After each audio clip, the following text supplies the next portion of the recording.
people are still going to be filtering in, and we'll just let them, but we can get started.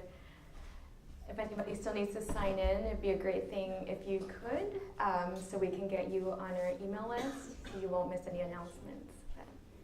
Well, I just want to say welcome, and thank you for coming on this really rainy day as I'm watching all these people out there run around for cover. Today we are, I'm here to introduce the Child and Adolescent Mental Health Project. And I should say, just by a show of hands, who is a returning person who's been to our camp series last year? Great. And then everyone else is new. Wonderful. So this will be new information for you. That's why I called it Introductions in a New Year. So today I will go through and introduce what our project is. Who we are, what it is, and what it encompasses, the research that's involved in this project, ways for you to get involved, and what we have coming up for the entire academic year. So I will start with who we are. So this is a collaboration between Dr. Christine Shaw and myself. I am the faculty in counseling psychology, and Dr. Shaw is in clinical psychology. Another show of hands, who's in clinical or counseling? Okay. Other programs?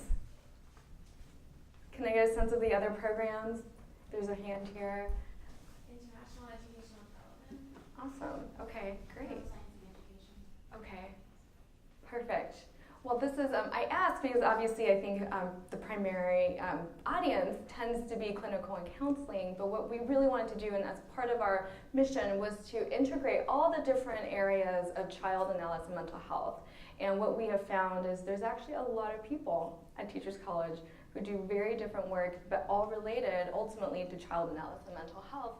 And we started this project as a way to highlight that and highlight the collaborations and get the word out there so that students can know that there are actually different people with whom they can work with or take courses with and learn a fuller holistic picture of youth mental health.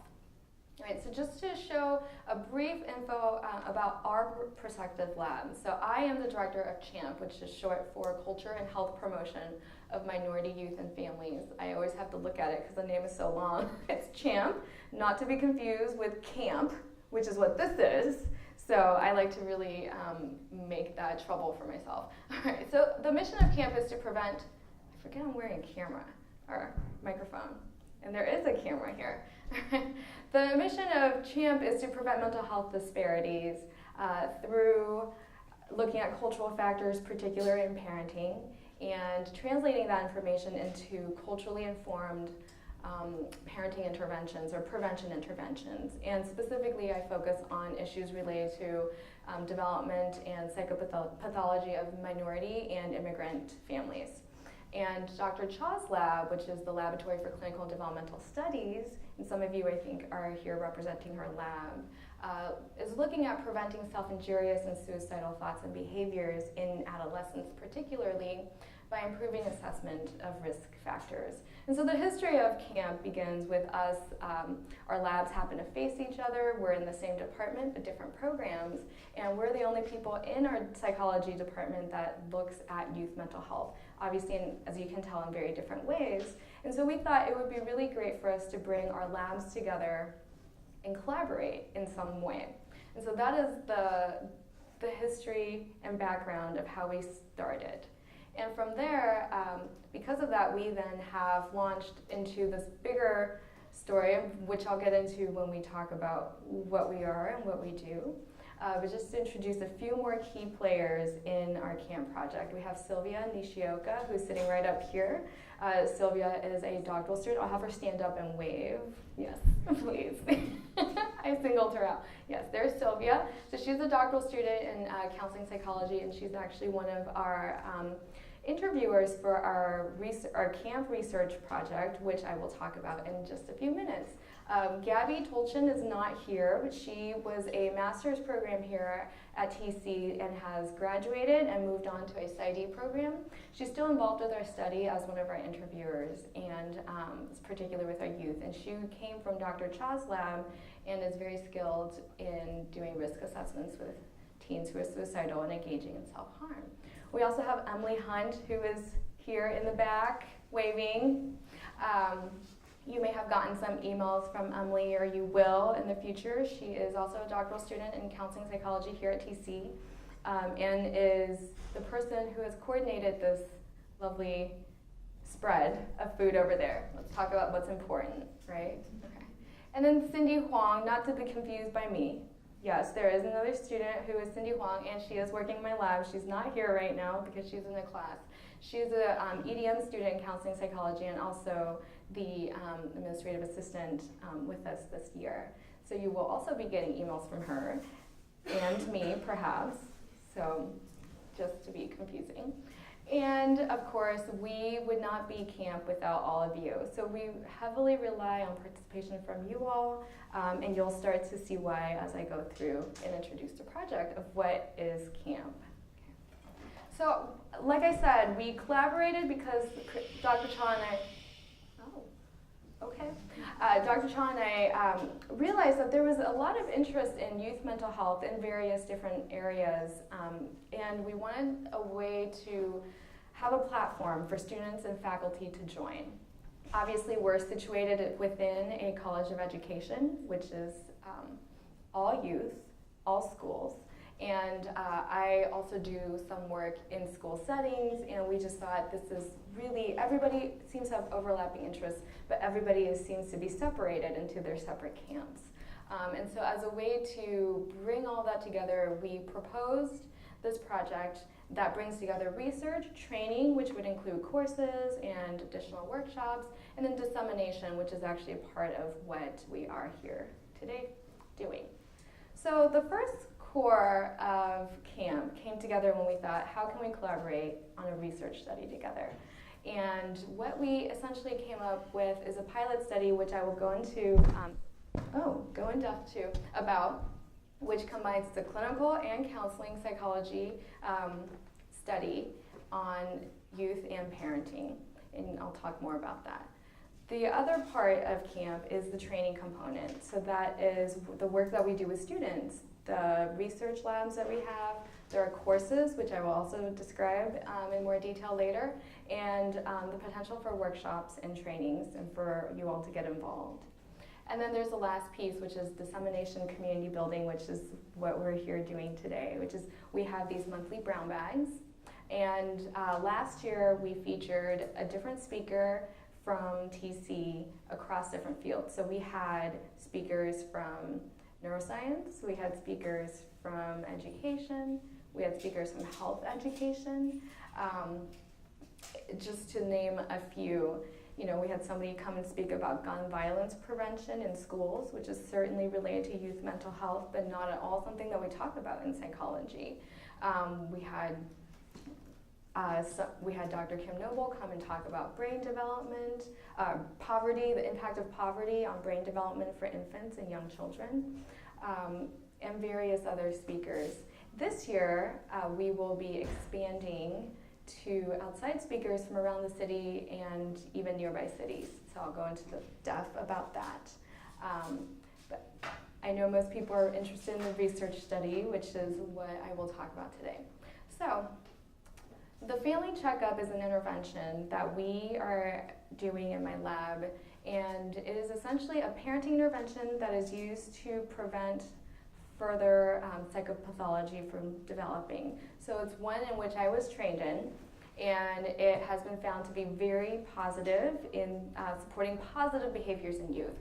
So it's been found to prevent substance use in adolescents, prevent depression, or depression from from getting worse. It's been found to promote, substance use, it's promoting family relationships, and various other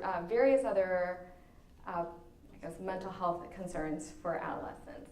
But one use that it hasn't been research is with more severe mental illness. And so that's where, when Dr. Cha and I started talking and planning our pilot study, we thought, how can we use this to prevent more pathology?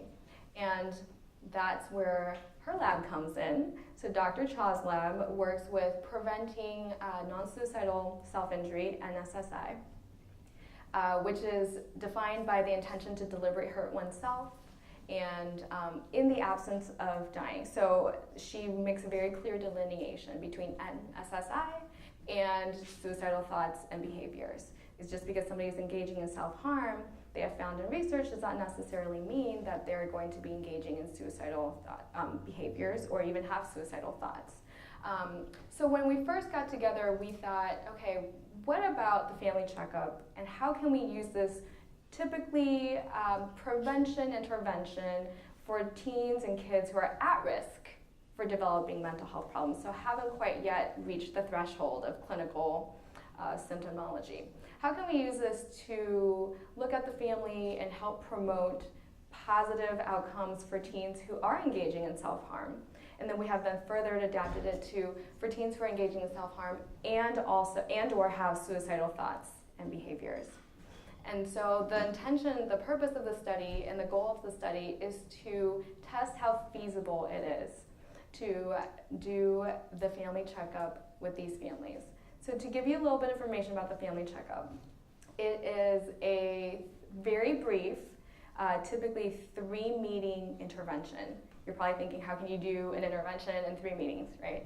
So actually the family checkup was developed to be an assessment. So what it does is an ecological assessment of a family to look at how we can determine what parenting behaviors are occurring in the home and using those parenting behaviors to promote positive outcomes in the youth.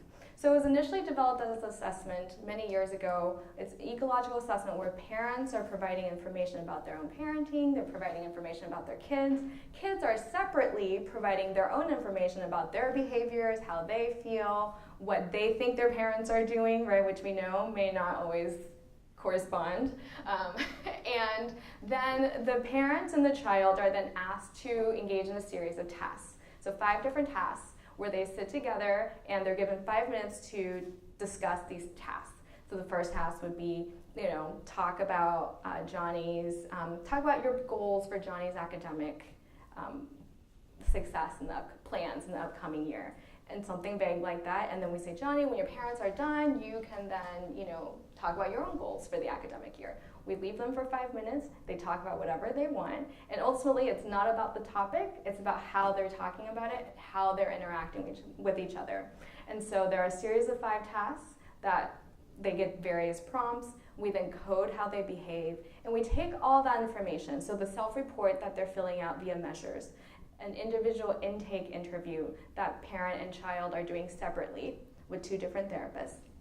And then their engagement with each other in these observational tasks. And we take all that information and we basically compile it into a family profile. And we feed it back to that family. So we as clinicians are looking at that and going, okay, these are the strengths of the family. And these are the areas we think that they need help.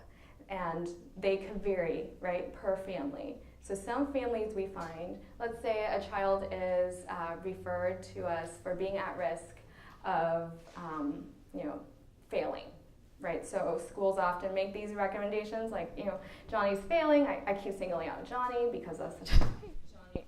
Oh, okay. You guys can hear me, right? I actually can't hear myself. This is very strange. Okay. All right, so let's say Johnny is struggling in school and they can't figure out why. They've assessed him for learning disabilities. He's turning out fine, so they refer us to the clinic, right? Or maybe they've assessed preliminarily at the school setting and they're not sure what's going on. Okay, so he comes to the clinic and they go through the family checkup, and what we're assessing for is he struggling because, of course, we want to rule out maybe a learning disability or something that's happening. Is it attention related? Is it focus, right? So that's one way in which we would get a referral. But let's say we find out that a lot of things have been going on at home. Maybe parents are going through a divorce, and that's something that teachers didn't know, right? And so either way, what we're doing is we're looking at the family profile and we're saying, what are the strengths of the family?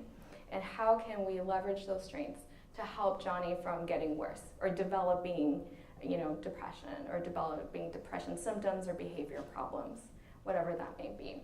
And so this is typically how the family checkup has been used. So you have these components, you feed basically the information back to the family and you present to them what you see in their profile. And you say, hey, this is where we think you guys are doing really well. It seems like, parents, you're really trying very hard and there's no conflict in terms of what's happening with each other. You're managing the divorce well between yourselves. We're seeing some of that though have an impact on Johnny's academic, his ability to focus.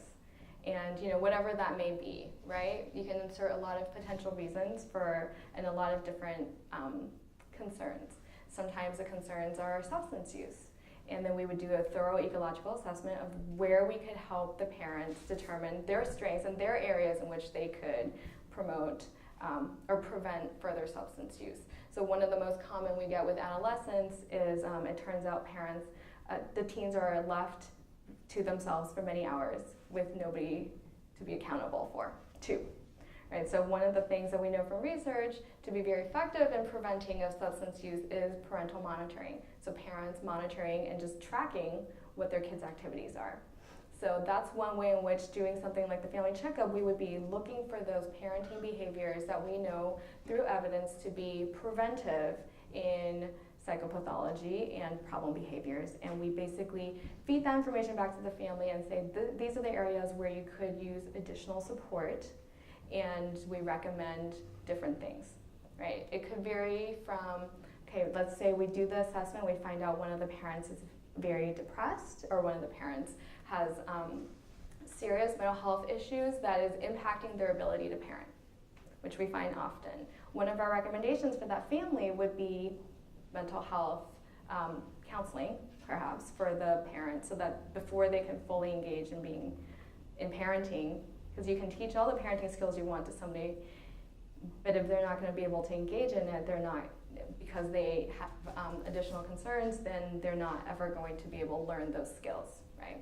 And so, sometimes we find out it's just a matter of monitoring, and the parents are both working, and so there's no one monitoring the teenage children who are basically free from the hours of 3 to 7. Right, so what can we do then? Maybe we make recommendations for just community programs and mentoring or peer or some sort of activity. Maybe that's it. And maybe sometimes it's a combination of all of it. We've got a parent who's highly stressed, who needs a lot of support for themselves, as well as additional community resources. And maybe the child could benefit from social services or social skills training. So you can see how for each family it gets individualized, and that is the framework of the family checkup. To take it back to teens who are engaging in NSSI and suicidal thoughts and behaviors. What we know from Dr. Cha's research and that whole body of research is that a lot of times teens are engaging in this, usually rooted in some sort of family conflict, usually rooted in some sort of, not always externalizing behavior, but very internalizing and not always obvious. But particularly one aspect of it is parental criticism, like how critical they find their parents. And as we were talking through this, we were like, the family checkup could really be well adapted to look for that and to assess for these family relationships, because part of parenting behaviors is how well are they communicating with their children, how well are they providing positive feedback and positive reinforcement. So in the way that I define positive reinforcement, it's promoting the behaviors that you want to see in youth. And so we are essentially testing, the long way around this is we're testing the feasibility of this adapted family checkup, which has never before been used for more serious mental health concerns like NSSI. So I just spent a lot of time talking to you about this, but I can also just show you a video that we have about our study. So here we are. Is there sound? Teenagers can experience just as much stress as adults. Stress can come from school, family, or friendships, and this in turn can influence young people's well-being and mental health. Here at Teachers College, Columbia University, we are conducting a research study with parents and their teens for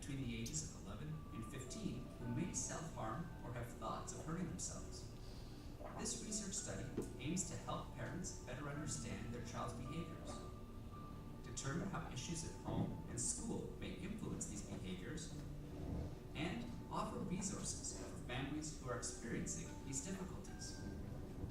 The study will take place over 2 in-person visits to our research lab at Teachers College, Columbia University, during which we will ask questions about your well-being, family relationships, routines, and behaviors, and provide you with feedback and optional resources. We will contact you 1 month later to ask you some follow-up questions. You and your child could receive up to $120 in gift cards and round-trip MTA passes for your travel. The work we do would not be possible without the participation of families such as yourselves. Thank you for considering this study. We hope to hear from you soon. All right. So those of you who have gone to our website have probably seen this video. So we had this made when we first launched and was attempting to recruit families, not attempting, actively recruiting families. A few things have changed since then. We've modified it so that they're not getting gift cards, they're actually getting cash. So you'll see why. I know. I mean, I think that's a good chunk of change, right?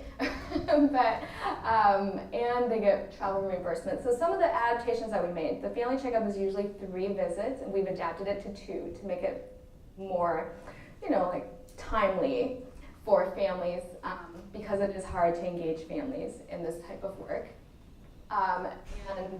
Also, we initially started out looking at just NSSI, but realized very quickly that we're really limited in our participant pool, and so have then expanded it to include teens who are, who have suicidal thoughts and or behaviors, and that opened up recruitment a little bit more. And so I'll talk a little bit about how what has happened in the year since we last proposed the study. So in spring of last year, we received funding from Teachers College Provost Investment Fund, and which graciously has allowed us to start this study in collaboration.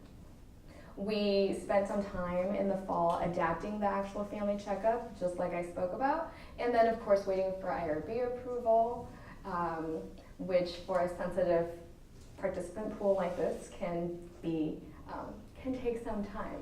And so once we got that all sorted out, we actually were able to launch in January. And so we have been active since January and are still actually currently recruiting families to be a part of our study. And so I will show you now some statistics, very basic percentages about, when we're talking about feasibility, we're really talking about how possible is it for us to do an intervention like this with the given population that we're trying to reach, and what we can do. So we actually had a lot of people show interest in being in the study. A lot of people show interest in being and receiving the family checkup and going through the process. 121, pretty much right off the bat. We were almost at 100 just right off the bat. You can see the breakdown of where we got a lot of the people. So people on Facebook, we have Craigslist ads, referrals, we do street fairs, the 2 labs collaborate and do street fairs, and just other flyering and other things like that. As you can quickly see, some of these numbers on here don't look so great. So of the 125, we weren't able to get 80 of them screened for various reasons. Some of them just didn't pick up. So we tried many times, they just didn't pick up. Some people responded but then decided they didn't want to participate, in which case we just have to say, thank you. And then a lot of people did, some people scheduled, didn't want to be contacted after that, or were ineligible. So of the 121 people, families I should say, we have completed 41 phone screens. Now as you can imagine, we have pretty strict criteria. So it has to be teens between the ages of 11 and 17. Initially, we started at 11 and 15, and we expanded it to 17 to reach the teens engaging in these type of serious mental health concerns tend to be a little bit older, and sometimes people just aren't eligible. So families may be wanting to be part of the study and for various reasons, but they just don't meet criteria. I will also say what we have gotten a lot of, which I think explain some of these numbers, are teens who are interested in being in the study because they identify as experiencing NSSI, suicidal thoughts and behaviors, but because this is a parenting study, we need their parents to also know that they have these thoughts or behaviors. If we didn't, we would be introducing a totally different study, in which case we're sort of disclosing or breaking the news to their parents. And so a lot of times we actually have had teens sign up for the study. We call them and then we have to speak to their parents. We know the teens have actually actively endorsed some of these eligibility criteria, but the parents are like, no, my child doesn't have that. And so we just have to go with it because it's not our place to do that. So another consideration, sort of adding it to the lessons learned part of the pilot study, and this is why this is a pilot study. All right, but the better news, let's go on to more positive news. Of the 41 phone screen, you can see 32 are not eligible for a variety of reasons. They either don't have a history of NSSI or suicidal thoughts and behaviors, or at least parents are not endorsing it. So we don't actually know which one is which, whether their parents don't know or don't want to acknowledge that they know.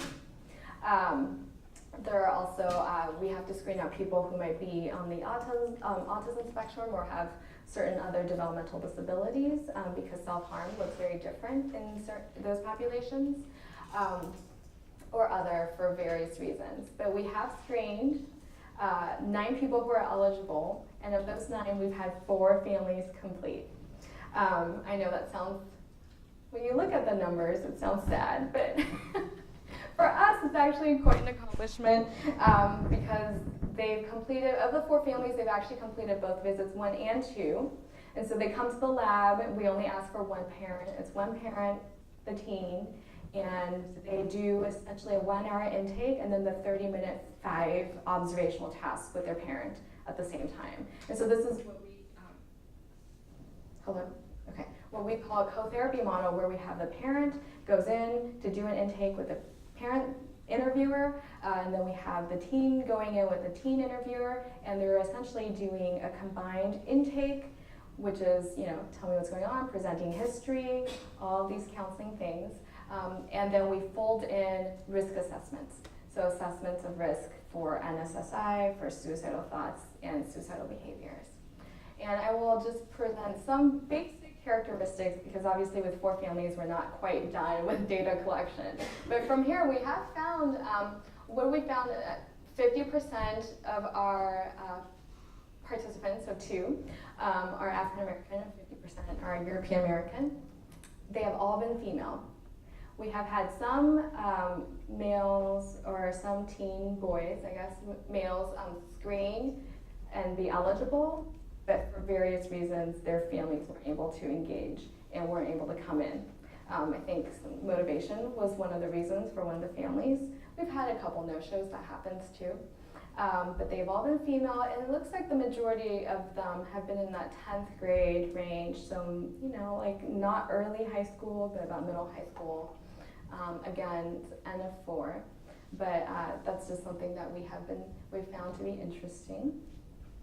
And I think given the population and the issues at hand, the fact that they've all been female is also not that surprising, given the prevalence in females over males. So that is what we have been finding. So we're continuing to recruit families. This is a pilot study, and what Dr. Chan and I are hoping to be able to do is to get some information on, again, the feasibility, which we're finding is difficult. And I think it's for all the reasons that I stated. I think a lot of it, or we think a lot of it, is the fact that parents either do not know, and if they do know, they're either not disclosing or not willing to engage in these type of interventions for these particular issues.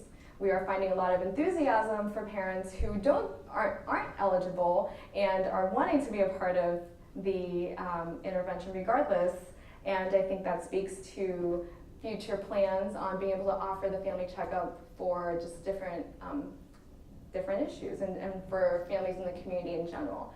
But for now, for the purposes of NSSI, suicidal thoughts, and suicidal behaviors, we're finding that it's actually quite difficult.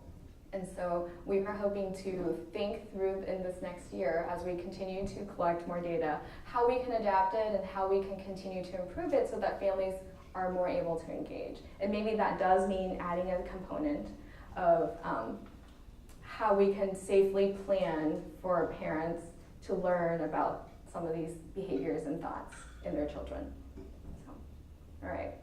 So it's good support where we would like for you to be involved. So obviously, one of the training, which is a core component of camp, is training and be able to provide these opportunities to, educate, train, and inform, and provide the opportunities for students at TC across the city, across the college, opportunities to learn about some of the work that we do. So between the two programs, so clinical psychology and counseling psychology, there are a series of courses that we teach. So counseling psychology, which I teach a foundation of counseling skills class for particularly focused on children and adolescents. And a lot of the students that I work with who are in my class are trained to be future school counselors. Same thing, I have a class then on group counseling, and again with a focus on future school counselors or counselors who are going to be working with children and adolescents.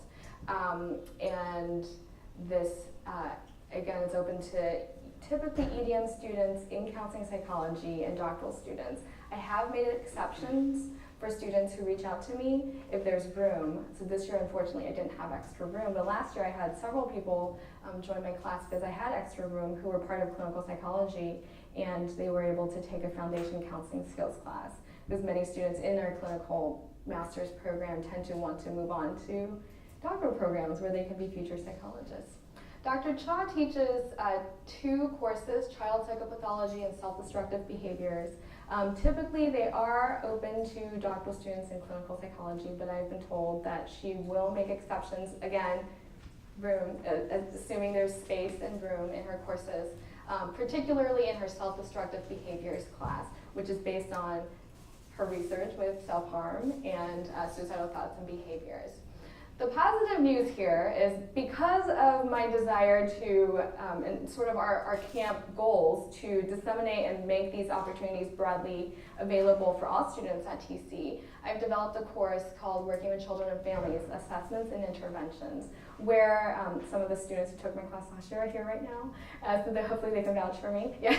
But this class focuses on evidence-based parenting interventions or child and family interventions that are evidence-based and works with either treatment of youth mental health problems or prevention of youth mental health problems, but from the parenting perspective. And it's a really fun class. I really enjoy teaching it, not just because it's what I do, but because the topic is fun and it folds in a lot of things, like, besides working with children and families and those considerations, but also just the developmental considerations that you have to have when you work with youth, which are different than working with adults. And as a child psychologist, I find that that's something that especially in our clinical and counseling programs, in our coursework, we don't always have. So the opportunity to be able to offer this class was something that was really exciting to me. It's going to be offered again this coming spring, Mondays at 11 to 12:40. I checked this morning, I don't think it's in the spring schedule yet. I'm not sure why. I'm gonna check on that, but it is a go. So it's definitely gonna be there. It's just not there yet. So that's why I put this up here so you can see. Again, all of my classes, I welcome other students from outside of my school counseling cohort to take the counseling skills classes with me. I just have to make sure that there's room, so it's just a little bit more difficult, but definitely take this class, CCPJ 5189, if you're interested. And it's actually great because we definitely talk about the family checkup, but we also talk about parent training and various other evidence-based ways of working with children and families. And we actually go through like an entire curriculum as part of it. All right. Any questions about that before? We can also. Actually, I have already graduated from the master's program, and I'd like to know who would have access to the syllabus so we can look at. Yeah, no, let's talk after. That's a great question. Yeah, so the question was, I can share some materials. Okay. Right, and then another way for you all to get involved is to attend our events. So obviously our monthly brown bags, you guys are here. We have this once a month. Besides me, which I'm doing this to introduce you all to the CAMP project, every month we'll have a different speaker come and talk about their work who's an expert in the field of child or adolescent mental health.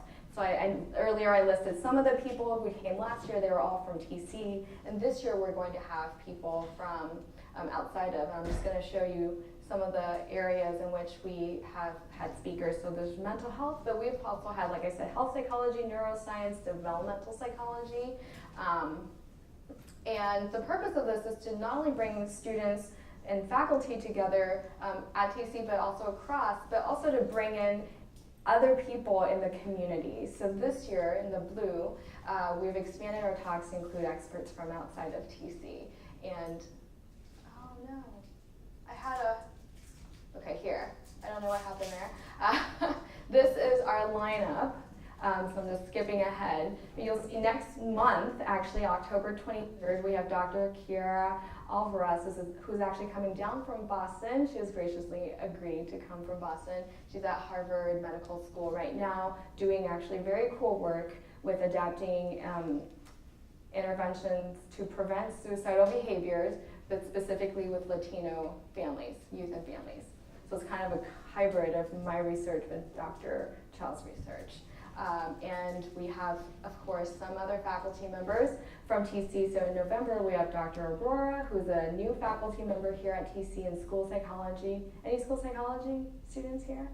No? Yeah. So hopefully she'll bring some with her. And she does also really cool work in school-based work, of course, but with, again, minority and immigrant families. So she'll be here to talk about that. Dr. Ruth Kierson from NYU School of Medicine, Dr. Maya Benish-Weisman, who's actually coming from the University in Israel. So she has an interesting take on development and identity development from an international perspective that she'll be here to speak about. Dr. Athen is actually one of our clinical faculty here in psychology, and she will be speaking about some of the work that she does with maternal mental health. And then very last, March 26th, Dr. Cha and I will be giving updates on our own labs research. So this year we wanted to make space for all the great speakers that we have coming in from the community, but last year we each talked about our labs and the work that's happening in our own respective labs, and so we'll do kind of a follow-up on that at the end of the year. And then I'll leave us with the last event, which is the student showcase, which I'm going to backtrack now a little bit about how you can get involved in this. So as another way and last way of getting involved with us, we hope that you'll consider the student showcase. So the student showcase is actually what we called a lightning talk series, where we have in January or February, we'll send out an announcement, and we actually solicit research from all the students across TC. We want to see your cool work. And what we essentially did was we had a blinded review, and we selected these 8 speakers based on, we reviewed their proposals and abstracts, and they were selected to present at the student showcase. And it's a way for us to be able to highlight not just the faculty and the researchers that are doing the work, but the student researchers that are doing all this really cool work here at TC that we didn't even know about. So last year we had, of course we had students from clinical and counseling, but their topics were wide-ranging. We had qualitative studies on children of single mothers and their experiences growing up. We had somebody in clinical psychology present on their research with rats and attachment. So, again, like totally different disciplines, even within our own psychology. We had people speak about international refugees, immigrant parents, and in health education, and lots of different areas. And so we hope that because you know that this is coming up, we're gonna do it again. And we want to feature your work. And so this doesn't have to be original research. It could be an abstract or a proposal you've already presented elsewhere. Just keep this in the back of your mind for those of you in clinical psychology or any other master's program where you're doing a thesis or master's project. That's also a great way.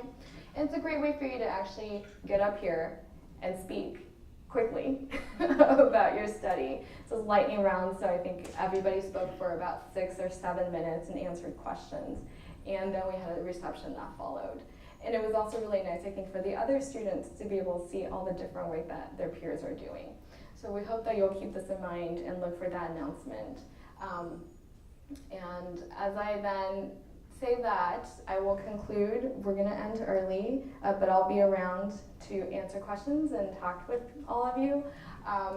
But stay in touch with us. We have a Facebook, we have an Instagram, we have a Twitter, and of course our email. And if you haven't signed in yet, please do, because actually what we do is we'll send out emails, reminders, and also opportunities to get involved in our research studies, whether it's my lab or Dr. Cha's lab or any other opportunities that we see. And it's kind of the first place that you'll get the news. So with that, I will conclude with this. Hopefully we'll see you next month. We hope you'll spread the word and bring people who are interested to this. And I'll be around to answer questions and chat. Thank you guys.